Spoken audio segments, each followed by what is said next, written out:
Bom, gente, prova da Unesp, correção de todas as questões, um exemplo de prova. Vocês vão ver como a comissão fez uma prova bacana. Nós vamos ter 3 questões fáceis, 2 questões médias e 2 questões mais difíceis. E aí você consegue fazer uma ótima seleção numa primeira fase. Pessoas que precisam fazer a prova, pessoas que precisam de uma nota melhor, pessoas que não precisam de uma nota tão boa. Então, ó, todo mundo é contemplado por essa prova. E uma dica, ela serve como revisão para qualquer prova de qualquer estadual do nosso país. Então, sem perder tempo, bora, porque hoje é um ótimo dia para você aprender química. Bora!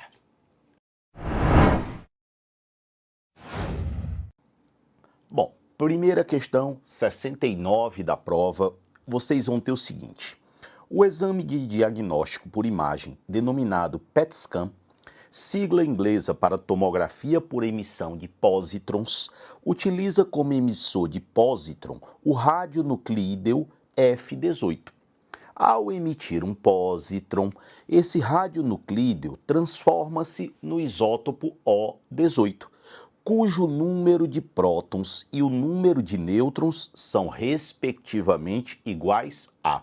Detalhe, essa prova ela tem a tabela periódica. Então você vai pensar, poxa, isso é uma questão de radioatividade. Não, gente, isso é uma questão de reconhecer a tabela periódica, porque ele quer saber o seguinte, ele diz que você transforma-se no isótopo O18, cujo número de prótons e nêutrons são. Se o O é 18, você vai lá na tabela periódica e olha qual é o número atômico dele. Quando você pega o número atômico dele, vocês vão ver que é 8. O que é o número atômico? O número atômico é o número de prótons, representado pela letra Z, é o número de prótons. Então, o número de prótons aqui dá 8. Se o número de prótons dá 8, eu já elimino a B, a D e a E. Sobra para a gente a letra A e a letra C. Número de nêutrons, como é que eu calculo? A massa é igual a número de nêutrons, é igual aqui a número de nêutrons, mais o número de prótons. Se isso é verdade, a massa, que é 18, vai ser igual ao número de nêutrons mais 8. O número de nêutrons daria igual a 10. Então, resposta 8 e 10. Letra A para a gente marcar. Se você quisesse ter saído por radioatividade, só para a gente lembrar a radioatividade, ele disse que o flúor 18, ele emite o pósitron e transforma-se no oxigênio 18. E o pósitron, ele representou por E0 mais 1. Da radioatividade, a gente sabe que a soma das massas de um lado tem que ser igual à soma das massas do outro. Aqui é 18 e aqui em cima é 0. Tá tudo bem. Você vai lá na tabela periódica e pegaria pelo menos que o flúor é 9. Se o flúor é 9, se aqui é 1, para que a soma dê 9 aqui vai ter que ser 8. Então você encontraria esse 8. Mas claro que era muito mais fácil encontrar direto na tabela. Até porque se você for procurar o flúor, né, você encontra o oxigênio. Então, letra A, sem dúvida, é a nossa resposta. Próxima questão. Vamos olhar aqui. Questão só de interpretação. Ele diz, um produto químico sobre a forma de aerossol, empregado para lubrificar e soltar peças travadas, apresenta em sua embalagem os seguintes símbolos pictogramas. Então, símbolos que indicam algo que você deve evitar ali, né? Ou o que é que ele causa e etc. Nesse caso aqui, eu estou mostrando que ele é capaz de causar incêndios e capaz de causar problemas aqui nessa região que parece ser o pulmão. Então você dizer, Michel, eu nunca tinha visto, mas olhe como parece ser. Aí eu pensei que era o coração. Gente, o coração estaria mais desviado para um dos lados, né? Bem no centro. Ah, é o meu externo. Sim, gente, por favor. Aqui, ó, pulmão. Então, problemas no pulmão, tá certo? Então ele diz, esses símbolos indicam que o produto deve ser armazenado em local. Aquecido não, né, gente? Aquecer um produto desse, se ele é inflamável, se ele corre o risco de pegar fogo, então eu tenho que colocar longe de um canto aquecido. Aliás, a maioria das substâncias que estão dentro de materiais ferrosos ou então latas em geral, sob pressão, na forma de aerossóis, deve-se evitar o contato com o fogo e o aquecimento, porque senão a pressão aumenta muito e essa lata ela pode estourar. Ele diz ambiente fresco, tudo bem. Longe do fogo, tudo bem. E utilizado em ambiente fechado. Ambiente fechado não vai rolar não, porque se o ambiente estiver fechado, você vai acabar respirando isso. Então, fora de questão. Ambiente fresco, perto do fogo, não mesmo. Ambiente aquecido, já não mesmo. Ambiente fresco, longe do fogo. E ambiente ventilado para que você tenha esse produto sendo retirado da sua frente. Letra E é a que a gente marcaria. Vejam como é uma questão tranquila e que é olhar com atenção e fazer. Para a seguinte, você vai. O sistema lítio-manganês é o exemplo mais representativo das pilhas primárias de uso único de lítio. Aí você tem, você vai pensar, poxa, é uma questão de eletroquímica. Vamos ler. Essas pilhas empregam eletrólitos dissolvidos em solventes não aquosos em recipientes selados. Possivelmente vocês já viram uma pilha desse tipo. Essa pilhazinha aqui, ela está em vários produtos que a gente compra, vários produtos eletrônicos. O processo de descarga dessa pilha envolve a reação. Vocês veem que aqui eu tenho o lítio metálico. Toda vida que eu tiver um metal com o NOx zero, ele está na sua forma metálica, então está aqui, ó. Reagindo com o óxido de manganês, aqui já não tem mais o lítio metálico, né? Ele já se ligou ao oxigênio, então ele já está na sua forma oxidada, ele reagiu com o oxigênio, e aqui eu tenho o manganês. Essa pilha fornece uma DDP em torno de 3 volts na temperatura ambiente, mas mostra excelente desempenho em temperaturas superiores. A grande vantagem das pilhas à base de lítio é a ausência de metais pesados, reconhecidamente danosos ao meio ambiente, como mercúrio, cádmio e chumbo. Gente, o chumbo ele forma a bateria dos automóveis, o cádmio ele formava uma bateria clássica recarregável, que era a bateria de níquel-cádmio, e o mercúrio formava aquelas baterias menores que se colocavam em relógios, né? Então era super comum. Porém, agora ele vai dizer quais são os perigos, ó. Os perigos relativos à pilha de lítio com óxido de manganês são de outra natureza, estando relacionados a seu descarte e reciclagem. Após a corrosão do invólucro externo, sempre ela está envolvida, né? Quando ele é corroído, é liberado o solvente não aquoso, quer dizer que tem alguma coisa que não é água envolvendo a substância. Cadê? É liberado o solvente não aquoso, inflamável e tóxico. O lítio metálico não reagido, quer dizer, aquele que não reagiu ainda, em contato com água e umidade do ar, desprende calor e gás inflamável, o hidrogênio, podendo levar à ignição do produto descartado. Gente, os elementos da família 1, lítio, sódio, potássio, rubídio, césio e frâncio, são super reativos e em contato com água liberam o hidrogênio e como é uma reação que produz muito calor, esse hidrogênio ele pode entrar em combustão, pode ser um processo explosivo. Quanto mais reativo, mais explosivo. Vai ficando mais reativo para baixo, porque o átomo vai ficando maior e vai ficando mais fácil de perder o elétron. O lítio é o menos reativo. Michel, e como é que eu ia saber isso? Está escrito na questão, né? Nessa questão está escrito. Se fosse uma questão um pouco mais difícil, você teria que saber que os elementos da família 1A são muito reativos. Mas aqui ele diz, na presença de água e umidade, desprende calor, o gás hidrogênio e pode levar à ignição. As características listadas para a pilha de lítio tornam a disposição final inadequada até mesmo à reciclagem, operação de risco pela possibilidade de fogo e explosão. Para tornar a reciclagem dessa pilha mais segura, o ideal seria o seu descarregamento completo antes do descarte. Então, antes de jogar, que ela descarregasse. Aí ele pergunta, por quê?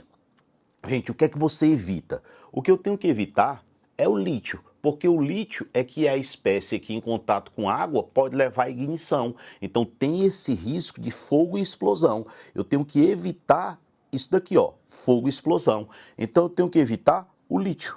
Se eu tenho que evitar o lítio, se a bateria descarregar, vai consumir esse lítio. Se vai consumir esse lítio, sem problema. Então ele diz, letra A, você evita a evaporação do solvente. Não é a evaporação do solvente que faz com que eu tenha esse fogo. A evaporação do solvente inflamável, ela vai acontecer assim que a substância corroer, né? Eu tenho que evitar é o lítio. Letra B, a redução do lítio pelo oxigênio. Gente, o que o oxigênio causa é oxidação, então fora.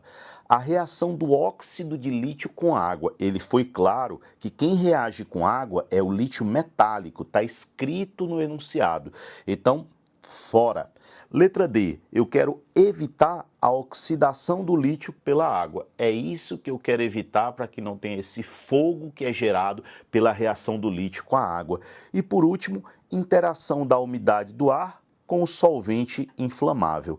Não é isso que ele quer evitar, né? A umidade do ar, ela com o lítio promove a combustão, promove esse fogo. Esse solvente inflamável aqui, ele precisaria de uma ignição, de alguma faísca, de alguma centelha e não de água, né? A água com o metal é que vai causar essa explosão. Então, letra D, nossa resposta. Vejam que estava no enunciado, dava para fazer. As 3 primeiras questões, vamos dizer que são questões mais fáceis. Agora vamos para a próxima. Olhem o que é que nós temos. A montagem de laboratório ilustrada na figura destina-se à coleta e medida do volume do produto gasoso gerado numa reação química. Então, isso daqui é para medir o volume de um produto gasoso. Quem é o produto gasoso? Ele fala que é CO2 e água. Vocês estão vendo que é dessa reação química bem aqui. Essa reação química que nós temos, HCl com CaCO3, ó, o CaCO3, quando reage com HCl, nós vamos ter a produção de o hidrogênio vai para o lugar do cálcio, o cálcio vai para o lugar do hidrogênio. Quando a gente tem essa troca, como o cálcio ele é da família 2, ele é mais 2 e o CO3 é menos 2, o hidrogênio é mais 1 e o cloro ele é menos 1, o hidrogênio indo para o lugar do cálcio e o cálcio vindo para o lugar do hidrogênio, eu vou ter a formação de CaCl2, né? Ca2 com Cl menos, H com CO3 2 o 2 vem para cá e o 1 para cá, vai formar o H2CO3, ácido altamente instável que se quebra, dando origem a H2O mais CO2. CO2 esse que é um gás e vai ser liberado. Boa, tranquilo. Ó, tamo junto nessa, tá? Então, resolvida essa equação para balancear, aqui eu vou ter que ter 2. Essa é uma das questões que eu disse lá no começo, que era mais difícil. É uma das 2 mais difíceis. Então, olhou para isso daqui, beleza.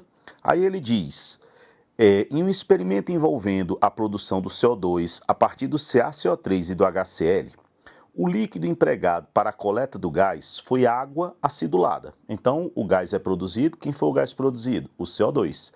Aí ele sai aqui, ó, entra aqui, passa por dentro da água e vem parar aqui. Então, o CO2.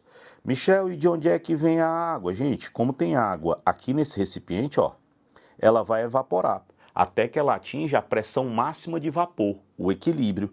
Então, a água, ela evapora, ela vai ficar junto com o CO2 aqui, até que ela entre em equilíbrio. Equilíbrio é quando ela atinge a sua pressão máxima, a pressão máxima de vapor. Aí ele vai e diz, um comprimido de CaCO3 foi triturado e uma porção foi colocada no Erlenmeyer, na montagem, e posta para reagir com HCl, adicionada a partir da seringa da montagem. Beleza. Após a reação, o produto gasoso coletado no cilindro, prestem atenção, teve seu volume determinado igual a 30 ml.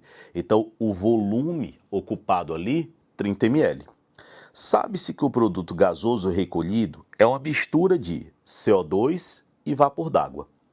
Considerando que o experimento foi realizado na pressão de 726 milímetros de mercúrio, temperatura de 27 e que a pressão de vapor da água é 26,7, a constante dos gases é 62,3, qual é a massa de CaCO3 que reagiu? Então vamos fazer ela com calma. Qual é a massa de CaCO3 que reagiu? Bom, como é que eu vou saber isso? Gente, a primeira coisa que vocês teriam que lembrar é que a pressão atmosférica é a pressão que é exercida aqui, ó. Então, essa pressão, ele falou que é 726,7 milímetros de mercúrio. E o que é que nós sabemos? Para que haja o equilíbrio, para que eu tenha a água na mesma altura, a pressão que é feita aqui, ó, por esses dois gases, CO2 mais água, tem que ser a mesma. Então, eu vou escrever aqui, a pressão feita pelo CO2 mais a pressão feita pela água tem que ser igual a 726,7 milímetros de mercúrio. Beleza. Quanto é a pressão feita pela água? Ele diz na questão. Tá aqui, ó. Ela é igual a 26,7 milímetros de mercúrio. Então, eu sei que a pressão é 26,7. Passa para o lado de cá, fica que a pressão do CO2 é igual a 700 milímetros de mercúrio. Eu vou calcular agora quantos mols de CO2 eu tenho ali, porque o CO2 ele foi produzido a partir do CaCO3. Se produzir 1 mol de CO2 é porque eu tinha 1 mol de CaCO3. 1 mol de CaCO3, pela equação, me dá 1 mol do CO2. Beleza. E como é que a gente vai fazer? A gente vai aplicar a equação de Clapeyron. E a equação de Clapeyron, ela nos diz que PV é igual a nRT. Cuidado com as unidades. A pressão, eu já sei, é 700 milímetros de mercúrio.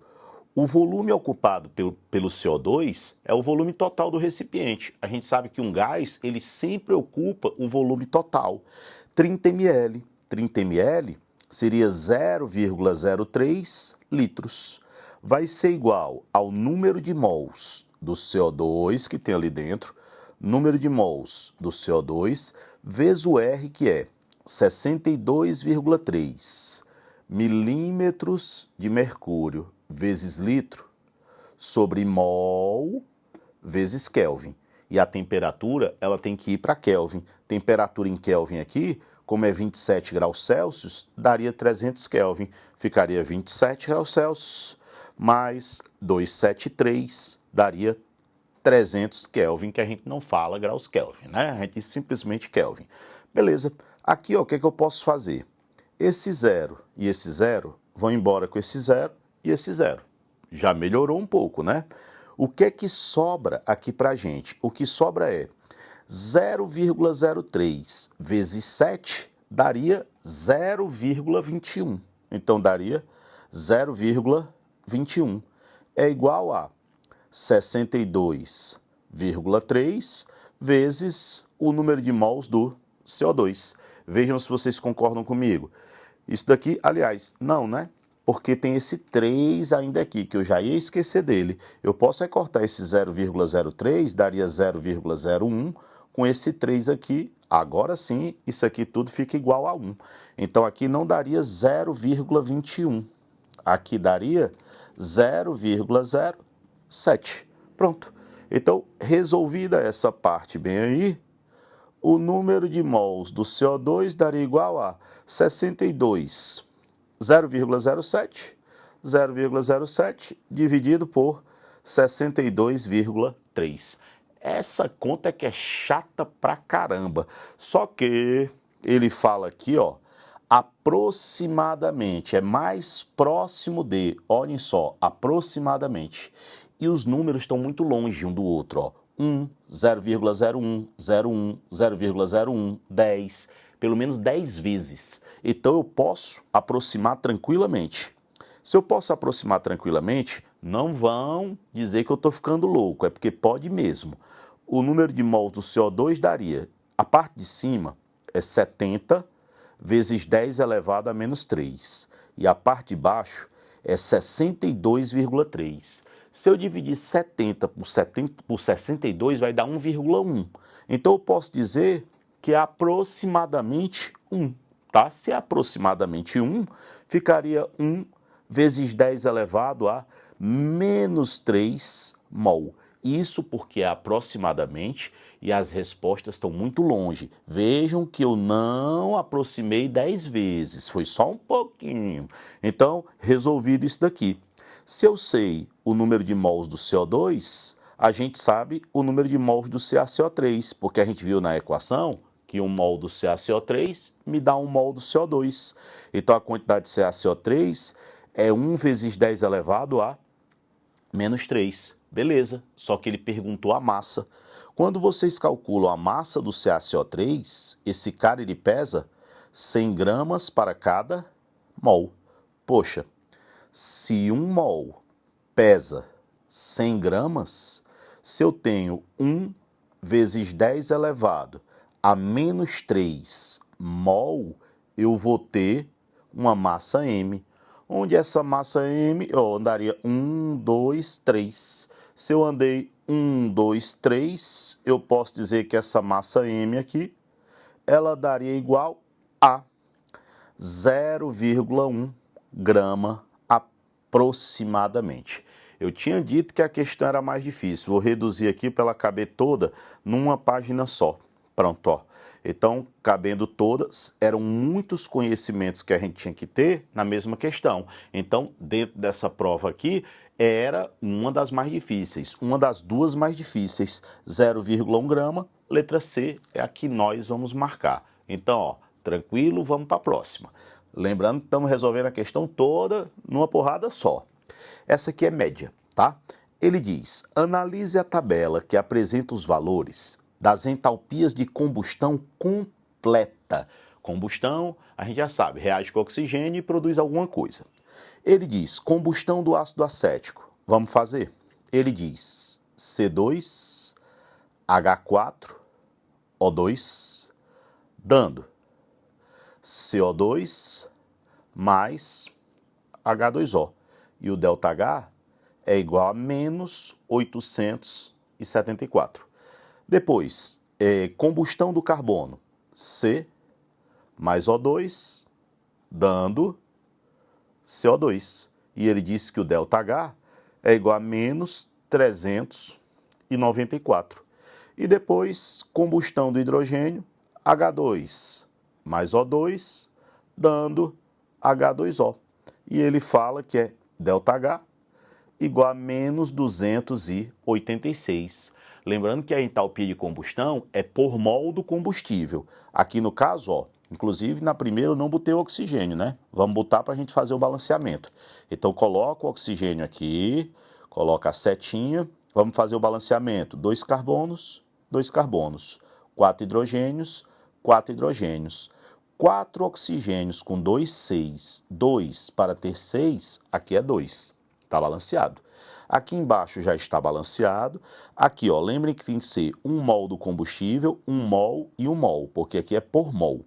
Aqui, H2 já tem 2 hidrogênios, 1 oxigênio, aqui tem que ser 1 meio. Então, tem umas 3 equações que ele deu. Agora, o que é que ele quer? A partir desses valores, é possível calcular a entalpia de formação do ácido acético. Poxa, se eu quero entalpia de formação, vamos lembrar o que é entalpia de formação? É a quantidade de energia necessária para formar 1 mol de uma substância a partir de substâncias simples no estado padrão. Quem é a substância que eu quero formar? O ácido acético. C2, H4, O2. A partir de substâncias simples. Quem são as substâncias simples? Vão ser 2 carbonos, ó, mais 2 hidrogênios, para dar esses 4 aqui, mais o oxigênio. Pronto. Essa é a equação que eu quero. Toda vida que eu quero uma equação e ele dá outras equações, para eu chegar na que eu quero, é simplesmente nós fazermos a soma para chegar lá, com as alterações necessárias, né? Quais são as alterações necessárias? Onde é que está o carbono? Poxa, o carbono está na segunda equação. Na que eu quero tem que ter 2, então eu vou multiplicar essa equação por 2. Multiplicando por 2, aqui eu passaria a ter 2 carbonos, aqui 2 oxigênios e aqui 2 CO2. Multiplicando por 2, a gente ficaria, se fosse 400, daria menos 800. Como eu vou tirar 6 e 6, 12, isso daqui daria menos 788. 788. 2 hidrogênios, vai ter que multiplicar essa aqui também por 2, ó. Multiplicando por 2, aqui eu passaria a ter 2 hidrogênios. Aqui eu passaria a ter um oxigênio, normal, um oxigênio. E aqui eu passaria a ter 2 águas. E eu multiplico o ΔH por 2. 2 vezes 300 daria 600. 2 vezes 14, que é essa diferença, daria 28. 600 menos o 28, vamos colocar aqui, ó, 600 menos 28, isso daqui daria 572. Então a gente, ó, desenrolou essa parada, tá faltando encontrar só o ácido acético, C2H4O2. O C2H4O2 está aqui, ó, e se vocês concordarem comigo, ele está do lado esquerdo, e eu quero na equação do lado direito, então vai ter que inverter essa equação. Se eu vou ter que inverter essa equação, eu vou pegar, fazer aqui numa boa, inverte a equação, vou cortar aqui, ó, ficaria 2CO2 mais 2H2O, dando C2H4O2 mais 2O2. Troca o sinal. Agora a gente soma. Quando nós somarmos, 2CO2 vai embora com 2CO2. 2H2O vai embora com 2H2O. Esses 2O2 vão embora com esses 2O2. Vão ficar 2C mais 2H2 mais O2, que é o que eu quero, dando C2H4O2. Tá tudo bem. Ao somarmos 3 equações, temos que somar esses valores de ΔH. Então, esse ΔH aqui, ao final, ficaria mais 874, menos 788, menos 572, que daria igual a menos 486 kJ para cada mol desse ácido acético produzido. Então essa questão, como eu disse no começo, era uma questão média, tinha que ter conhecimento, nem adiantava partir para ela sem saber o que era entalpia de combustão e entalpia de formação e lei de Hess. Era uma questão de termoquímica bem completa, né? Vamos para a seguinte, bora, cuida. Gente, agora vamos fazer a outra questão que eu tinha dito para vocês que também era difícil. Então, ó, prestar atenção, questãozinha mais difícil, não é para se desestimular, é para a gente olhar e entender o que é que está rolando aqui. Água de cal é o nome dado à solução aquosa saturada de cal hidratada, CaOH2. A concentração dessa solução saturada, gente, solução saturada é aquela onde eu tenho o máximo que eu posso dissolvido. Beleza. E ele diz que a concentração é 1,7 gramas por litro. Quer dizer que eu só posso dissolver 1,7 gramas para cada litro. Se isso é a quantidade máxima, porque a solução está saturada, eu posso dizer que isso é a solubilidade do CaOH2. Essa solubilidade, ela vai ser 1,7 gramas para cada litro. Aí ele pergunta o seguinte, a partir desse dado, estima-se que o valor da constante do produto de solubilidade, KPS, nessa temperatura é próximo de. Gente, muitos quando veem a palavra KPS já querem pular porque dizem, já não sei. Calma, isso aqui é o início de KPS, se dê uma chance para resolver isso daqui. Olhe, como é que eu vou encontrar isso? O CaOH2, ele é uma substância que ao ser adicionado em água, ele se dissolve e ao dissolver-se dá origem a Ca2+, aquoso, mais 2OH- também aquoso. Beleza. Então, Ca2+, mais 2OH-. O que é que acontece? Eu vou dissolvendo até que tem uma hora que não dissolve mais, que eu atingi ali o máximo, ficou saturado. No momento que fica saturado, começa a ter precipitado. E quando tem precipitado, entra em equilíbrio o sólido com o que está dissolvido. Então isso aqui entra em equilíbrio. Se eu for calcular essa constante de equilíbrio, uma constante de equilíbrio é sempre o produto dividido pelo reagente. Só que o que é que você tem que lembrar aqui? Que, poxa, esse reagente ele é sólido. Se esse reagente ele é sólido, significa que ele não participa da constante. Então vai ficar só o produto. Se fica só o produto, vai ser concentração de Ca2+, vezes a concentração do OH- elevada ao quadrado. E isso se chama KPS, constante do produto de solubilidade. Você diz, mas Michel, por quê? Vamos lembrar aqui uma coisa. Se eu disser que a quantidade que eu consigo dissolver dessa substância é S, se eu dissolvesse 1, aqui eu teria 1. Se eu dissolver S, aqui eu vou ter S. Se eu dissolver 1, aqui eu vou ter 2. Se eu dissolvo S, aqui eu vou ter 2S. O que é S? É a quantidade que eu consigo dissolver. É a solubilidade. Quanto é a solubilidade? É 1,7.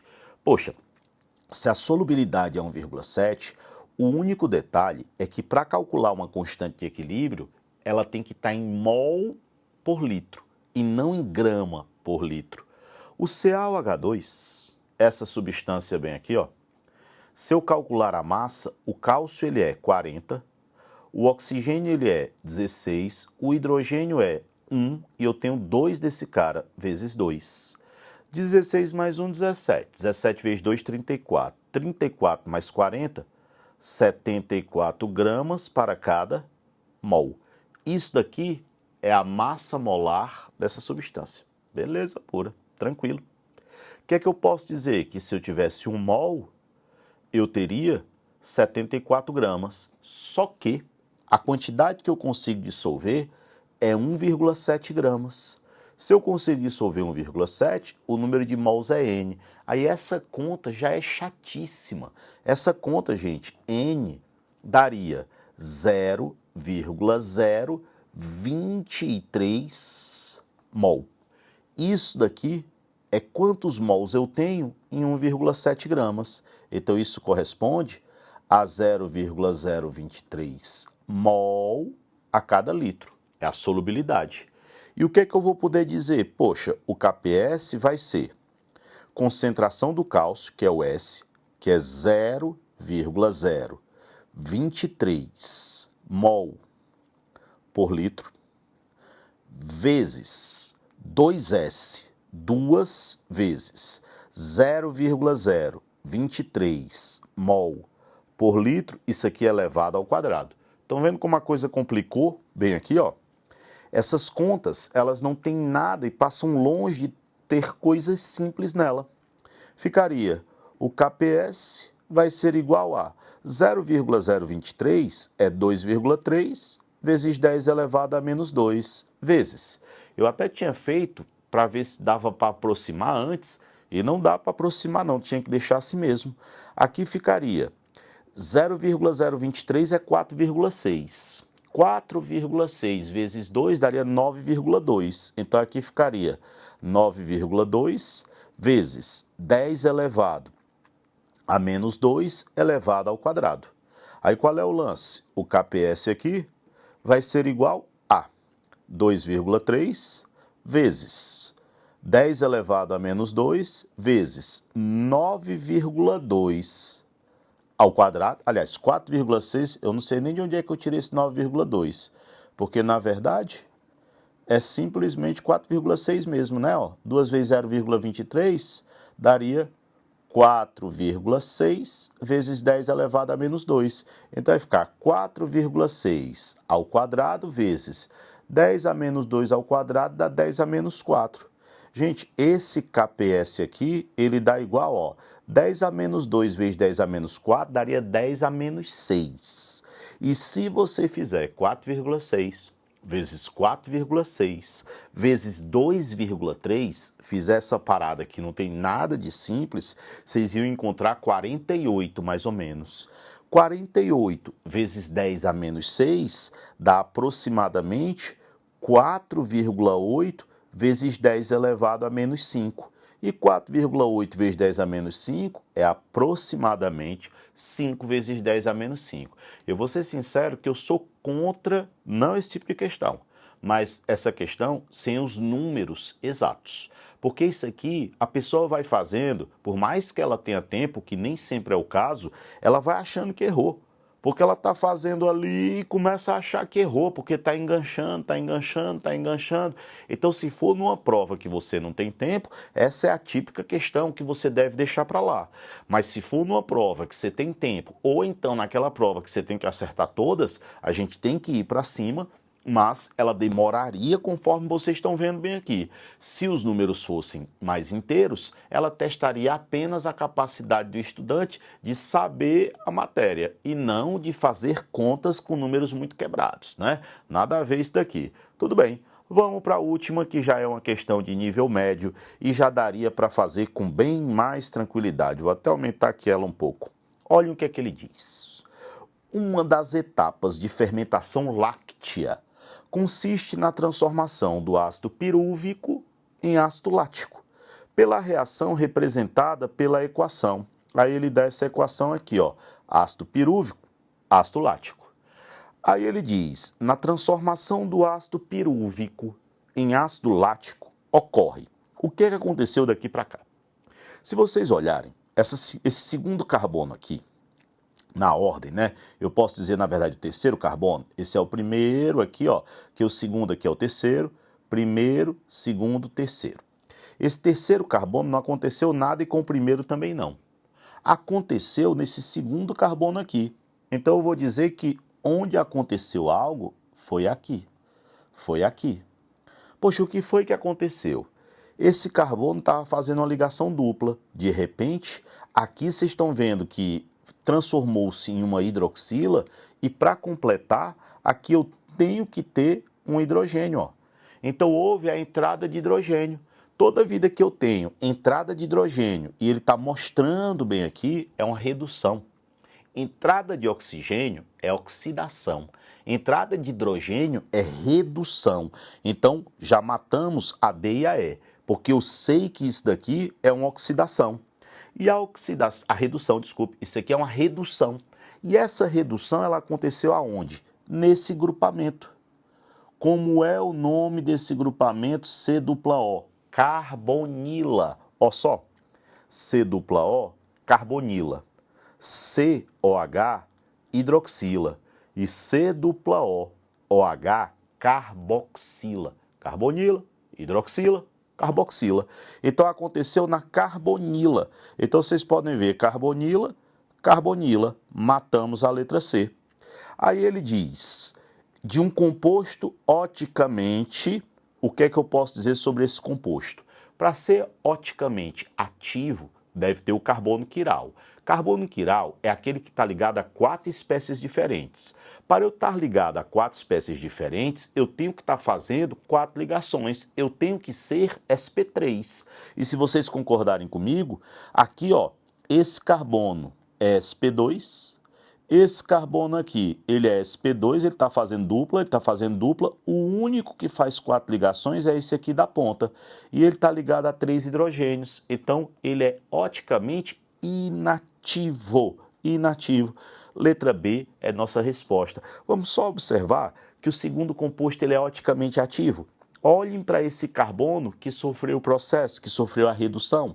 Ele está ligado a uma hidroxila, ele está ligado a uma carboxila, ele está ligado a um hidrogênio e ele está ligado aqui a um CH3, metil. São 4 espécies diferentes, então ele recebe o asterisco de um composto oticamente ativo. Então, está muito bem a letra B, numa questão média, nada de fácil, média. Agora a prova está toda resolvida para você fazer a revisão. E como eu disse, ela serve não só para a prova da Unesp, ela serve para qualquer prova de qualquer estadual que você for fazer. Um beijo imenso e a gente se vê em outro vídeo.